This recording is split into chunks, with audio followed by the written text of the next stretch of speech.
ಇವತ್ತು ವೈಕುಂಠ ಏಕಾದಶಿ. ಹಾಗಾಗಿ ಬಹುತೇಕ ದೇವಸ್ಥಾನಗಳು ಭಕ್ತರಿಂದ ತುಂಬಿ ತುಳುಕ್ತಾ ಇದ್ದಾವೆ. ಒಂದು ಇಯರ್ ಎಂಡು, ಜೊತೆಗೆ ಸಾಲು ಸಾಲು ರಜೆ ಇದೆ.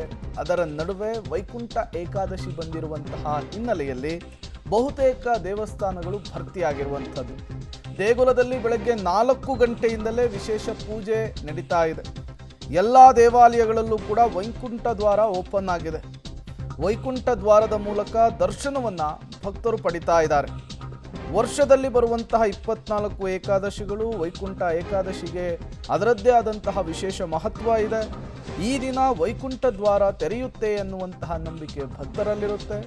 ಹಾಗಾಗಿಯೇ ದೇವಸ್ಥಾನಗಳಿಗೆ ತೆರಳಿ ವಿಶೇಷ ಪೂಜೆಗಳನ್ನು ಸಲ್ಲಿಸಲಾಗುತ್ತೆ.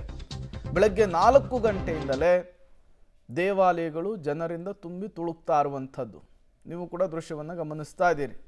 ವೈಕುಂಠ ಏಕಾದಶಿಯ ಸಂಭ್ರಮ ರಾಜ್ಯದಲ್ಲಿ ಹೇಗಿದೆ ಅಂಥೇಳಿ ಪ್ರತಿ ಬಾರಿ ವೈಕುಂಠ ಏಕಾದಶಿಯ ಸಂದರ್ಭದಲ್ಲೂ ಕೂಡ ಇದೇ ರೀತಿ ಭಕ್ತರಿರ್ತಾರೆ. ಇವತ್ತು ಕೂಡ ಗೋವಿಂದನ ನಾಮಸ್ಮರಣೆ ಎಲ್ಲ ಕಡೆ ಮೊಳಗ್ತಾ ಇದೆ. ಅದರ ಜೊತೆಗೇ ಹೊಸ ವರ್ಷಕ್ಕೆ ಒಂದೇ ದಿನ ಬಾಕಿ ಇದೆ, ಜೊತೆಗೆ ಸಾಲು ಸಾಲು ರಜೆಗಳಿದ್ದಾವೆ. ಹಾಗಾಗಿ ಅತಿ ದೊಡ್ಡ ಸಂಖ್ಯೆಯಲ್ಲಿ ಈಗ ಭಕ್ತರು ದೇವಸ್ಥಾನಗಳತ್ತ ಮುಖ ಮಾಡಿರುವಂಥದ್ದು.